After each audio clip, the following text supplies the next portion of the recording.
Boa tarde, pessoas. Tudo bem com vocês? Tenho certeza que sim. Hoje nós faremos uma pequena palestra com o título Como comprar um carro. Parece bobagem, mas tenho certeza que todas as pessoas que tiveram seus veículos apreendidos por mim não acharão bobagem este vídeo. Aliás, agradeceriam muito se pudessem ter visto um vídeo desses antes de comprarem seus veículos.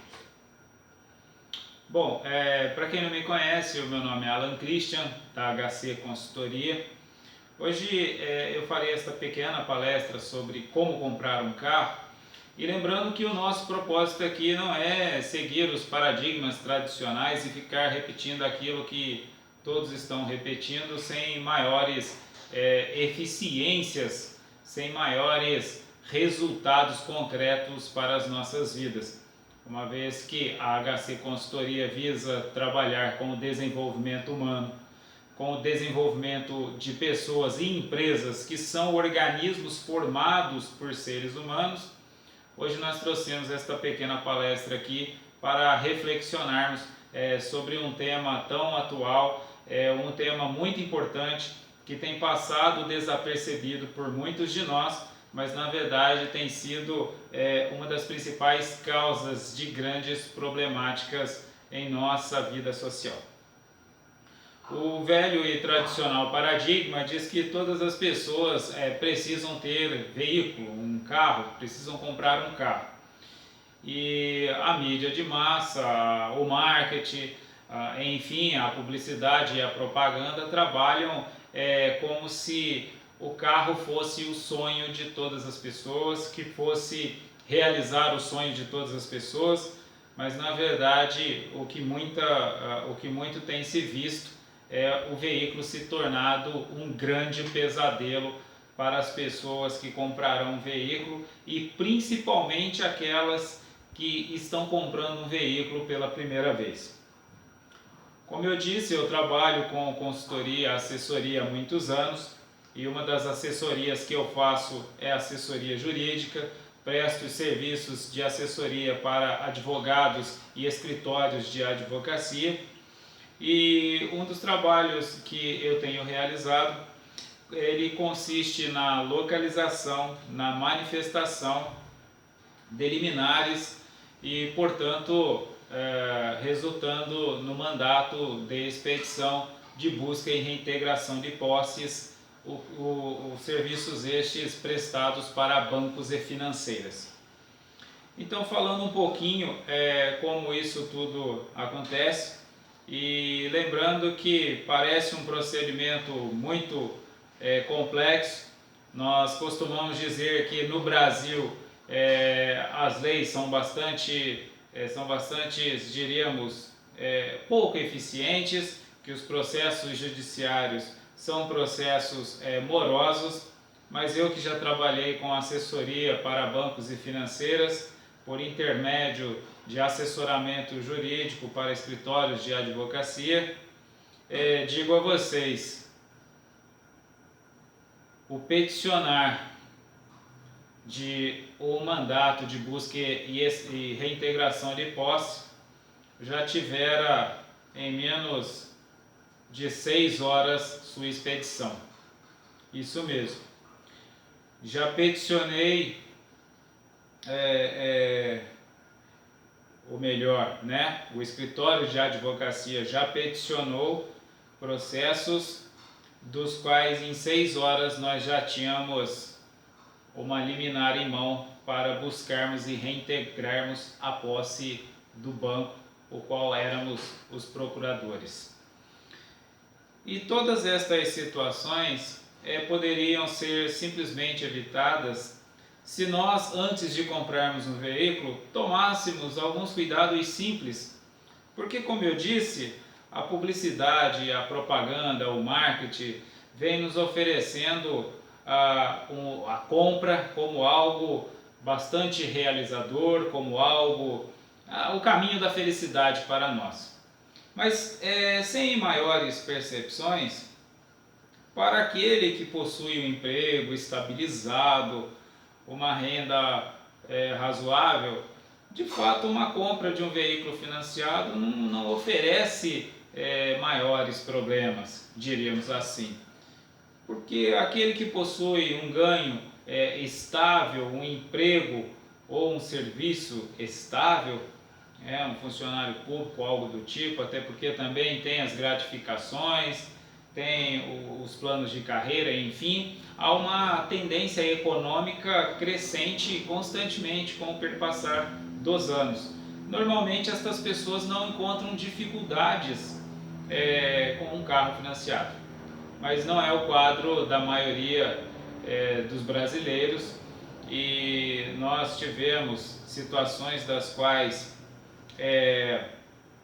infelizmente o veículo era instrumento de trabalho de muitas pessoas, eram instrumentos para levarem os filhos a escolas, enfim, as pessoas se planejam de tal modo que o veículo torna-se parte do cotidiano, elemento fundamental para que as pessoas possam estar desenvolvendo a sua vida social.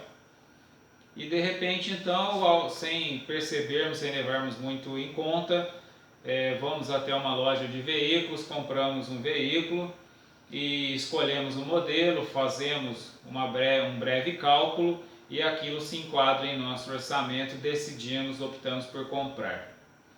Normalmente os auxiliares, os lojistas, os vendedores, e se empenham bastante para que nós compremos estes veículos também, para que assim então possam seguir a lógica de mercado, a lógica de consumo, que diz um filósofo eminente que a sociedade de consumo vem infantilizando o público adulto. E parece que este filósofo possui completo fundamento quando nós nos deparamos com algumas situações como esta aqui, a qual eu estou expondo neste momento. Bom, como eu disse, parece um tema bobagem, mas a primeira coisa que nós deveríamos levar em conta é se de fato nós realmente estamos necessitando de um veículo, né, para aqueles que não possuem veículo ainda. Porque muitas das vezes algumas pessoas assumem a postura de só terem o primeiro veículo se este for um veículo relativamente, um veículo seminovo. Então fazem todo um planejamento para comprarem este veículo. E estes que comprarão o veículo pela primeira vez, muitas vezes não levam em conta situações do tipo imprevisibilidade de manutenções, né? E isto também, os centros automotivos são experts em desenvolver este trabalho de tal modo que você chega para trocar um pneu de R$100, R$200, eles te apresentam um orçamento de 2, 4, 6 mil reais. E curiosamente são profissionais bastante treinados, inclusive eu, da HC Consultoria, como eu disse, especializado em gestão de micros e pequenas empresas, também especializado em gestão estratégica e tecnologia. Estes profissionais são altamente treinados para vender o que o consumidor não precisa. E o mais catastrófico é conseguir vender deixando a imagem de que o consumidor precisa, ou seja, convencendo o próprio consumidor de que ele precisa realizar aquela compra.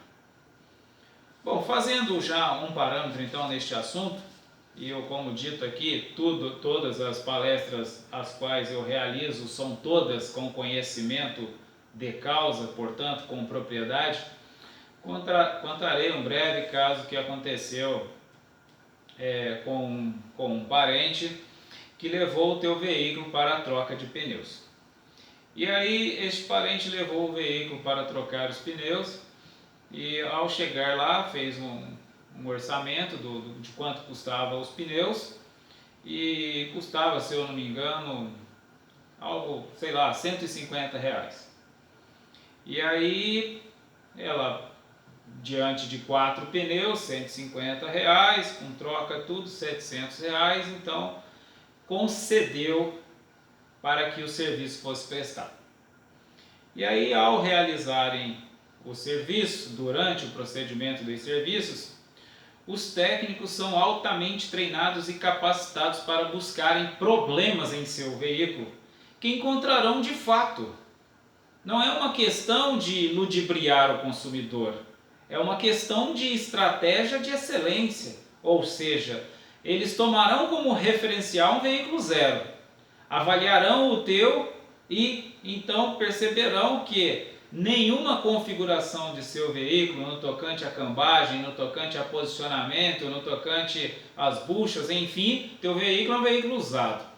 Logo, colocando ele em analogia com um veículo novo, zero, o seu veículo está totalmente fora dos padrões que eles estabeleceram como os mínimos, os seguros, inclusive com abordagem psicológica para com o cliente, de frases do tipo tua segurança não tem preço, uma vida não tem preço, enfim, fazem uma abordagem psicológica e convence você de que aqueles 600 reais, 700 reais que você tinha intentado realizar no serviço, tinha concedido, se transformar em 3, 4 ou 5 mil reais em conformidade com o que eles encontram em teu veículo e podem assim referenciar em um modelo, em um padrão que eles próprios estabelecem. Parece um detalhe muito pequeno, mas para quem comprou um veículo pagando uma parcela de 500 reais por mês, ter de assumir mais 500 reais por mês, 300 que seja, num centro automotivo, pode ser crucial para que ele culmine numa busca e numa reintegração de posse de seu veículo, porque será um encadeamento de eventos inevitáveis. Por isso é muito importante que nós tenhamos em mente que comprar um veículo vai muito além de que ver se o veículo é novo, ver se o veículo é seguro. Numa oportunidade falarei então, talvez, se for necessário, falarei sobre estes detalhes, mas como eu disse, isso tem vários sites, vários vídeos, enfim, várias informações na internet acerca de como comprar um veículo no tocante a estes aspectos. Qual veículo é mais seguro, qual veículo é mais econômico, qual veículo, enfim, né? Mas comumente não dirão para vocês que há um grupo bem empenhado no interesse de venda, de financiamento e por conseguinte empenhado na busca, na reintegração de posse destes veículos, os pátios, os leilões, enfim. Infelizmente é uma situação da qual nós percebemos o quanto chega a ser triste para o consumidor brasileiro, porque normalmente quem são os atingidos são os mais necessitados dos veículos. A maioria dos veículos que nós apreendemos não são veículos, diríamos, classe A, né? Não são veículos de alto padrão, são veículos medianos, são veículos normalmente de trabalhadores, são veículos normalmente de pessoas que enfrentaram alguma dificuldade, que passaram por um centro automotivo e fizeram uma conta que fugiu do orçamento e agora já possuía o financiamento do carro, porque ao financiar o carro é feita uma análise econômica daquele que está em prospecção para comprar um veículo, mas depois que ele compra, o centro automotivo não faz nenhuma pergunta se ele poderá pagar ou não, é só passar o cartão de crédito ou emitir os cheques e ele sairá de lá com os pneus, com o produto ou com os serviços que ele adquirir. Então o que acaba acontecendo é que enveredamos por uma série de problemáticas e o caso que eu contei foi exatamente desta forma. O parente foi então, concedeu uma compra de 700 reais, uma prestação de serviços e produtos e de repente lhe apresentaram 3 mil reais e eu fui acionado então para fazer uma assessoria e quando lá cheguei a pessoa me disse, olha, estão me dizendo que eu tenho que pagar R$ 3.000, que eu preciso fazer, que não é seguro o carro continuar desse jeito. Enfim, já haviam feito um procedimento psicológico, um marketing psicológico sobre esta pessoa, e ela pediu então que eu falasse com o gerente de vendas, porque de certo modo o gerente de vendas estava quase impondo aquela compra, dizendo que não se responsabilizaria se ela saísse dali com o veículo naquelas condições. E ele poderia sim deixar apenas os pneus, mas não se responsabilizaria por alguma coisa que viesse a ocorrer.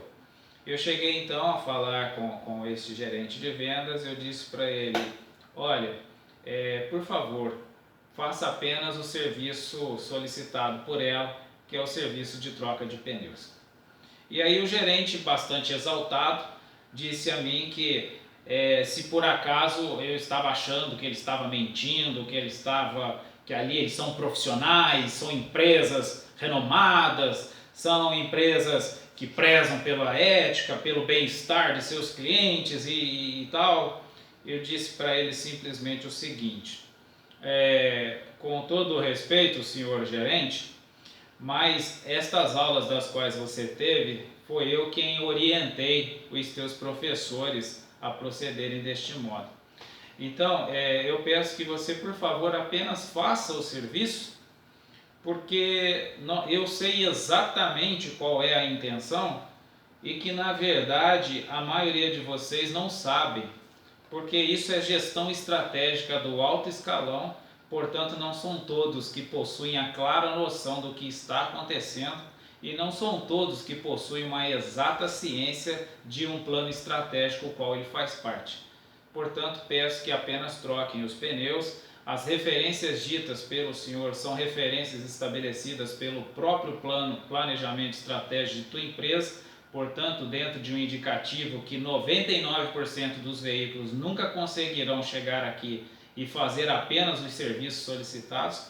Então eu peço que, por favor, você apenas faça o serviço solicitado e, no caso, a cliente assumirá os riscos quais eventualmente ela venha enfrentar por conta de algum fenômeno, alguma coisa que possa ocorrer.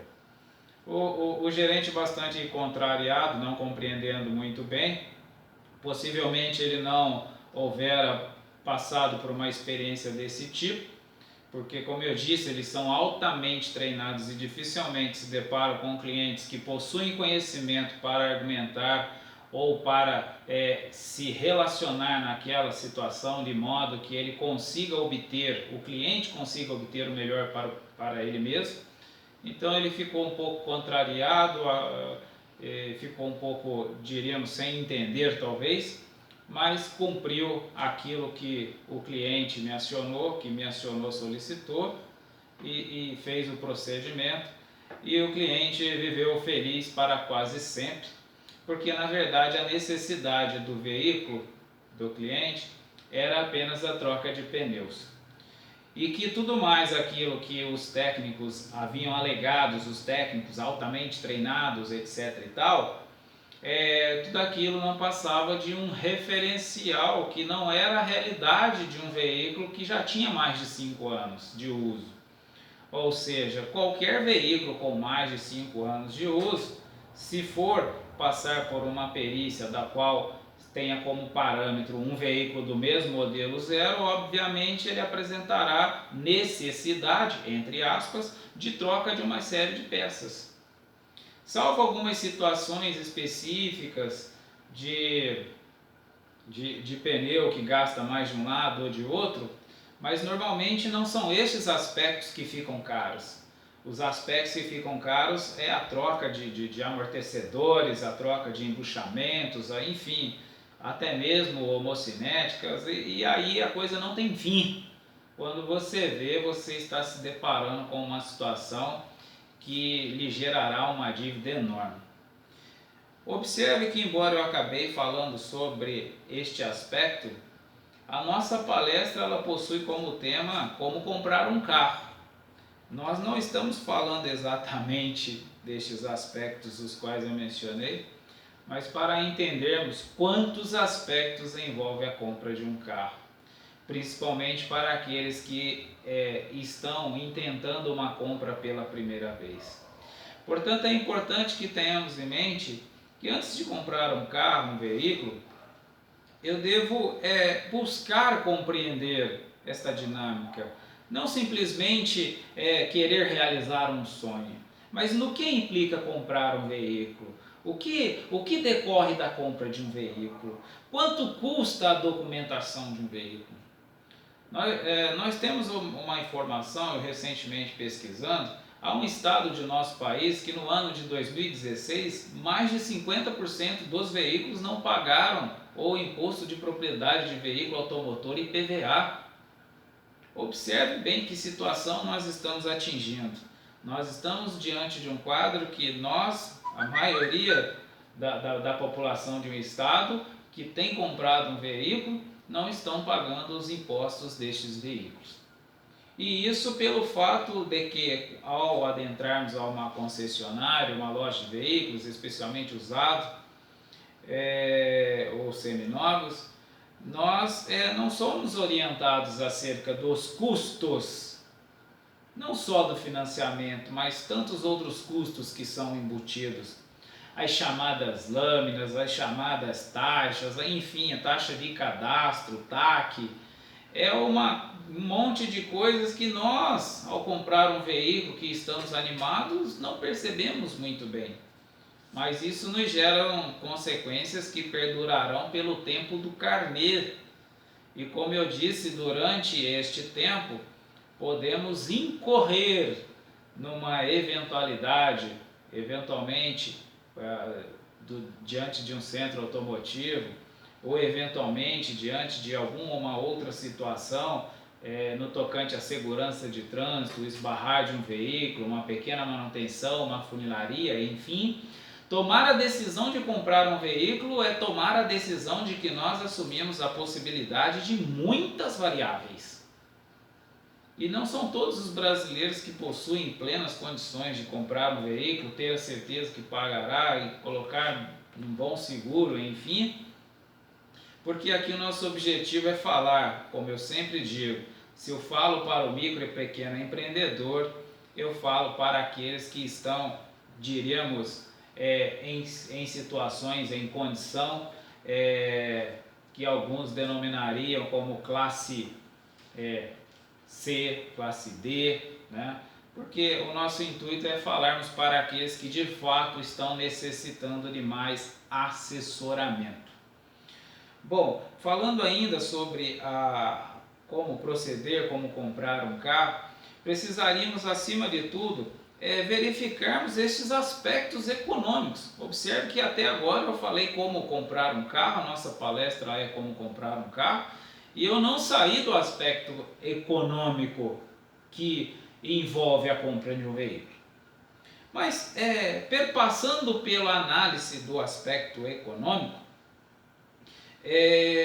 o segundo passo é perpassarmos pelo aspecto da documentação, que é uma outra situação que as pessoas comumente não se atentam.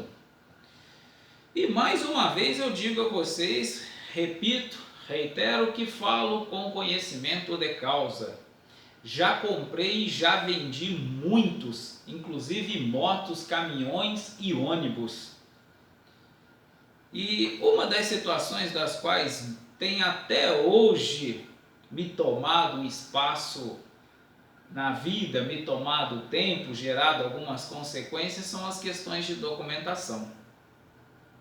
E isso se dá por uma outra imprudência. Ao comprarmos um veículo, dificilmente nós analisamos os aspectos econômicos e os aspectos documentais do veículo. Mas em meu último curso no Centro de Valorização de Trânsito de São Paulo, o meu excelentíssimo amigo e ilustre professor diz o seguinte, que ele nunca mais venderia um carro se o comprador não aceitasse que ele fizesse todo o procedimento documental de venda de veículo. e que, por sua vez, ele também só compraria com a perfeita verificação de toda a situação documental do veículo. Porque observe que quando nós falamos a questão documental do veículo, não estou falando meramente se o veículo possui algum débito, isso aí é o superficial que todos falam, né? O que eu estou falando aqui é o seguinte: as leis de trânsito, o Código de Trânsito Brasileiro, vinculam um veículo comumente a uma CNH. E aí o que acaba acontecendo é que, eventualmente, se você vende um veículo e diante das lacunas jurídicas, você não tem mais um veículo e você é responsável, tua CNH é responsável. E como eu disse, eu já comprei e já vendi vários veículos, né? Inclusive motos, caminhões, ônibus. O que acabou ocorrendo certa vez, eu vendi um veículo para uma cidade, para a capital, e como eu falava, nós sempre temos algumas lacunas jurídicas que com o perpassar do tempo vão se ajustando. Atualmente, isso não aconteceria diante do mecanismo hoje, eu falo neste aspecto, mas tem alguns outros que podem ocorrer ainda. E vendi este veículo, fui até o cartório, realizei a transferência, mas naquela época não dava, o comprador ele assinava a responsabilidade diante de um cartório de registro civil, né? Um cartório qual ali nós firmávamos, reconhecíamos o que aquilo ali estava sendo firmado. Mas isto não implicava que diante da Receita Estadual já havia um novo comprador de veículo.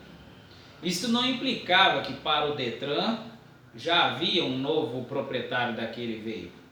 Isso não implicava que diante do RENACH, do Registro Nacional de CNH, aquela habilitação também não estava mais vinculada àquele veículo. Observe que são muitos órgãos que envolvem estes procedimentos documentais e que nós às vezes não temos muitas noções e achamos que é um simples procedimento de troca de propriedade e registro desta propriedade. E na verdade são muitos aspectos que envolvem. Eu, por exemplo, vou falar de uma situação, de uma experiência que foi bem interessante, uma experiência que um cliente me procurou para um assessoramento, e a situação que ele enfrentava era a situação de ter vendido um veículo, de ter realizado um comunicado de venda daquele veículo, mas o comprador, não fazendo a transferência, ele fez um comunicado que diante do Detran ele não era mais responsável por aquele veículo, mas a Receita do Estado continuava o cobrando, inclusive implicando nisso numa ação judicial, numa execução de cobrança judicial.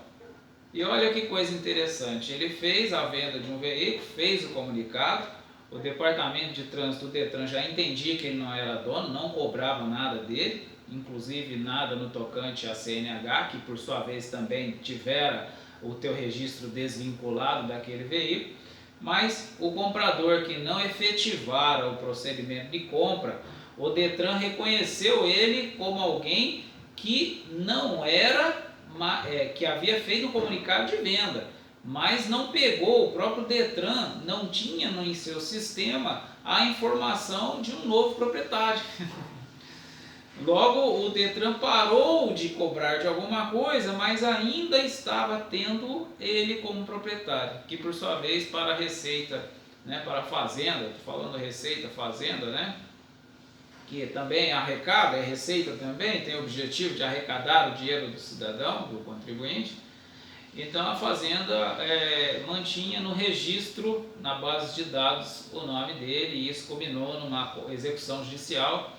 Então foi quando ele me procurou para assessorá-lo naquela situação que ele poderia estar fazendo diante daquela situação. Observe que é complexa a situação. E nós muitas vezes não nos damos conta, mas isso comumente pode acontecer e nos tornar um grande problema. Porque nós temos pessoas que, gastando milhares de reais para se habilitarem, né, tirarem uma renovação, uma CNH, cumprir todos aqueles procedimentos, especialmente as CNHs profissionais, e de repente estão perdendo por uma situação deste tipo. Eu disse que falaria de um veículo que eu vendi para a capital e, encurtando, né, resumindo um pouco, este veículo me gerara 40 pontos na CNH e eu procurando o Detran com a documentação que eu havia feito, reconhecido firma, fiz o comunicado, né? Porque que aquele tinha o comunicado, mas a questão é que o comunicado teve uma data posterior àqueles pontos, né? E então não foi, isso não havia sido considerado. O Departamento de Trânsito me disse que, na pessoa de um servidor público, que eu teria que perder minha CNH e que ele não poderia fazer nada a respeito. Eu, não conformado, ciente das questões jurídicas que envolvem o tema, busquei a orientação, busquei assessoramento com colegas de minha network jurista, e aí, me passando a informação, procurei aqui no meu próprio município alguém que pudesse me acompanhar, me ajudar neste procedimento, neste processo. Enfim, com apenas R$80 eu tive retirado de minha CNH todos aqueles pontos, porque era uma situação que não fazia sentido, não tinha sentido, por conta de uma lacuna jurídica, por conta de um agir burocrático, meramente burocrático. O servidor público simplesmente me disse que eu, olhando apenas diante da informação que ele portara, ele apenas me disse que não tinha jeito, mas eu disse que tinha sim, que uma vez que nós estamos numa Constituição estatal, nós temos uma legislação bastante dinâmica, né? Então, ou seja, a legislação ela acaba oferecendo, alguns utilizam a expressão brechas da lei, mas não é um termo correto. Na verdade, o que existe é apenas a busca pelo direito de cada parte. Então, logo, há sempre a possibilidade de encontrarmos o nosso direito diante da transgressão do nosso direito. Então, é simplesmente isso que eu fiz, é simplesmente isso que as pessoas fazem quando buscam assessoramento. Então eu tive esta situação da CNH resolvida, foi uma experiência particular. Eu também tive uma motocicleta vendida e que, por sua vez, também tiveram uma pontuação na CNH, porque o comprador desta motocicleta não fizera a transferência naquele momento, embora reconhecido em cartório, a mesma história, as lacunas jurídicas me gerou algumas problemáticas. Eu tenho veículos, inclusive, que até hoje possuem algum tipo, eu não vou dizer exatamente registrados em meu nome, porque todos estes veículos eu fizera reconhecimento de firma, firmara burocraticamente o procedimento, mas por conta de inação dos compradores e por conta da inação de alguns próprios órgãos que agiram equivocadamente, órgãos públicos, até hoje eu possuo algum tipo de vinculação em alguns veículos, inclusive fora do meu estado. Então observe quantas coisas envolvem a compra de um veículo. Até agora nós não falamos nenhum aspecto relacional diretamente ao veículo. Então eu disse que o aspecto econômico era o primeiro e o aspecto documental. Ou seja, se vai comprar um veículo, certifica-te de que a loja é renomada, certifica-te de que aquela loja tem um cuidado de fato para com o cliente, que não é um mecanismo publicitário que alega que ela ama os seus clientes, mas que ela de fato é alguém que preza pela clientela. Se for comprado de particular, eu diria até de certo modo um cuidado a mais, porque lojistas possuem experiência em situações documentais, não compram veículos, aquele lojista sério não compra veículo de qualquer origem, com documentação duvidosa, não fazem procedimentos duvidosos, enfim, evitando problemáticas futuras para o cliente, porque muitas das vezes a problemática não é imediata. Aliás, se fosse imediata, o lojista nem venderia. Mas exatamente no momento que aquele problema já não tem mais um vínculo direto com ele, é que eventualmente poderia surgir numa situação documental. Então, a compra entre particulares é uma situação, na verdade, não é muito indicada. Seria mais indicado uma concessionária, um lojista de boa fama, diríamos assim, de preferência que conheça bem o lojista. Eu, por exemplo, sempre tenho preferência por relacionar com aqueles os quais eu relaciono há muitos anos. Inclusive, recentemente eu comprei um veículo de um lojista que eu havia vendido um carro para ele há mais de 20 anos atrás, ou mais ou menos isso aí. É um tempo muito, muito grande, porque é uma pessoa que eu sei que zela por aquilo que ele faz. Embora, claro, naturalmente, no mundo dos negócios, ele quer vender mais caro, ele quer vender o mais caro possível. Para mim, faz parte do mundo dos negócios, mas o fato é que ele tem um agir dentro de um parâmetro ético, se responsabiliza por algumas questões documentais, embora não necessariamente todas as outras coisas ele poderia entender como de responsabilidade dele. Mas no tocante a problemáticas documentais, normalmente o lojista sério ele assume e acaba resolvendo todas as situações. Então, nós, diante da situação, demos preferência para lojistas, né? Porque o particular, por não ter experiência, nem com compra, nem com venda, pode acabar gerando uma situação para nós que nos geraria muitos problemas. Enfim, resguardados os aspectos econômicos e os aspectos documentais, pode escolher um veículo que mais te agrade, pesquise na internet. Eu aqui daria a dica de compre sempre veículos, se for veículos com mais de 5 anos de uso, que seja sempre veículos o mais básico possível. Quanto mais acessórios, quanto mais opcionais, mais probabilidade de problemáticas com este veículo.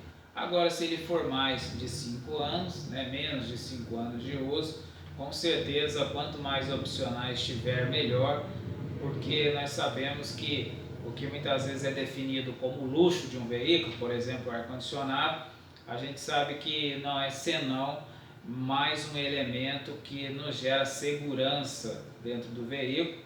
Segurança porque pode parecer um detalhe também, mas para os estudiosos em trânsito já perceberam e descobriram que a probabilidade de acidentes é maior em motoristas que circulam com veículo que não possui ar-condicionado. Ou seja, em outras palavras, um veículo sem ar-condicionado nos estressa mais, é um veículo que nos força a ter algumas posturas psicológicas mais agitadas do que um veículo que nos ofereceria um conforto melhor no tocante à temperatura. É só um exemplo, então está aí a dica, como eu disse, a internet está aí.